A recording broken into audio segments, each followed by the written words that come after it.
hindi pa rin pwede control. Binigyan po ako ng sa ibang lang po nagkakamera pa rin. Pagdalimutan po po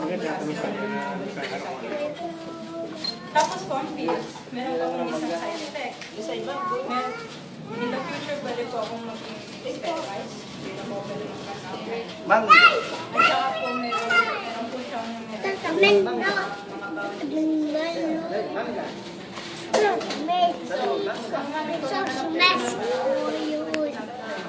niya po yung kaibigan niya.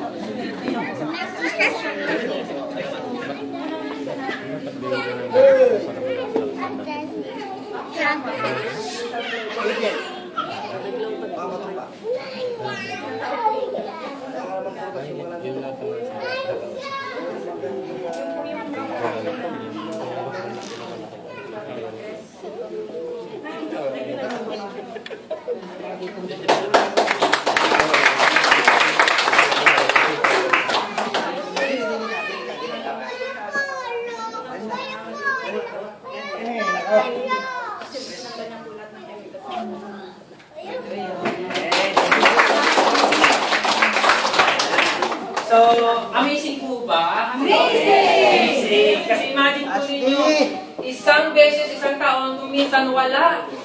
Pero dahil po kay Long Ridge Monteliner, ay nagkaroon na po siya ng regular na menstruation. Okay lang po, tatalapakan ulit. So, ang sunod po na tatawagin ko po para i-share naman po ang kanyang karanasan sa ating produkto ay si Ma'am Gloria Tenorio.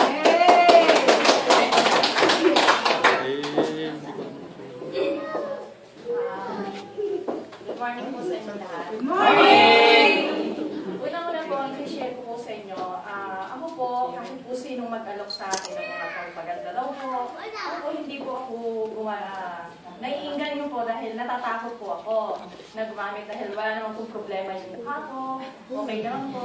Ngayon po, nakikita ko po lang yung nakapost sa Facebook ni Sister Helen, yung long list. Parang nainggan nyo po ako na binabasa ko po, sabi ko, itry ko din kaya wala namang mawawala sa atin. Kaya ako po mismo yung lumapit sa kanya na sabi ko po sa kanya, tinanong ko po yung sa Pampiliner, yung ano po, tapos bumili na po ako sa kanya. Tapos nung makabili po ako noon, nagpa-member na po ako sa long list. Kaya, una ko pong ginamit, November 2 po ako bumili sa kanya na Pampiliner. Dahil ang problema ko po, lagi po ako nagkakaligay.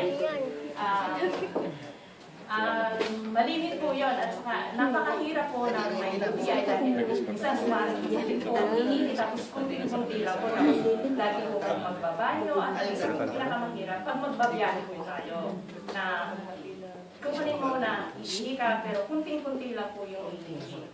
Masakit po yung iihi. Tapos dito po malimit po akong nagkakaligay kahit po sa Pilipinas pa.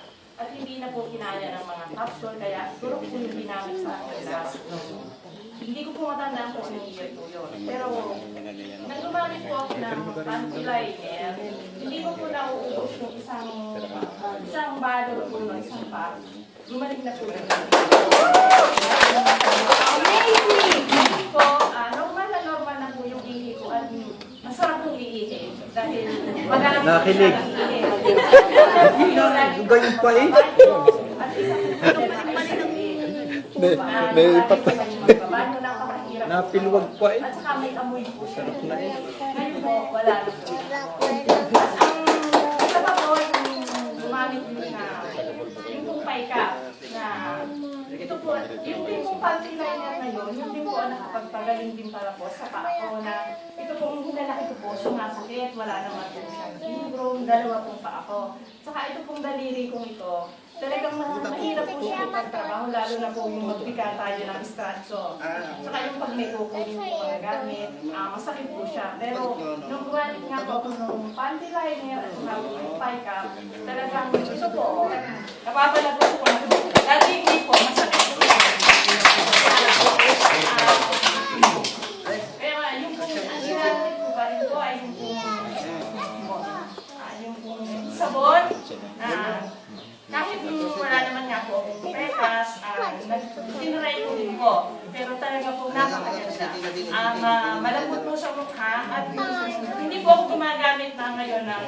Dati ginagamit ko po yung likas na kaya. Pinalitan ko na po yun ngayon. Nasa buo na, buong katawan ko na po. Hindi po ako nagagamit ng mga body screw. At yun din po ang ginagamit po ng aking brother husband sa mukha niya. At ang isa pa rin po, marami po akong sinare dahil marami rin po akong nagamit. Kaya si-share ko po para maranasan na makita rin po ninyo kung ano po kaganda ko.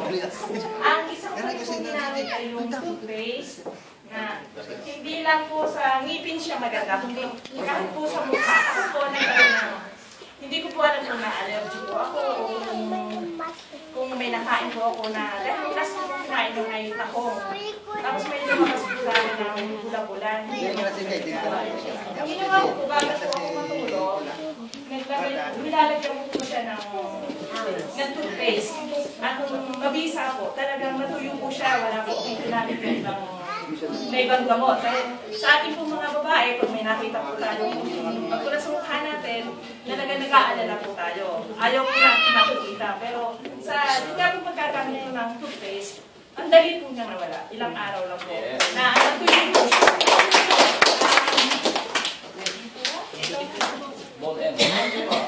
Ayun po, slimming tea at saka yung pong green tea. Ang problema ko rin po ay yung pagdumi. Saan po ako dumidumi? Sa minsan po 4 araw, 5 araw, 5 araw, hindi po ako dumidumi. Pero bago pa lang po ako gumagamit ng green tea at saka slimming tea.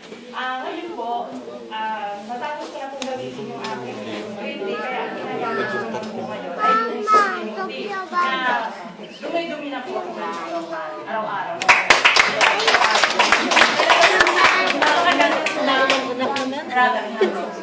Change brand na.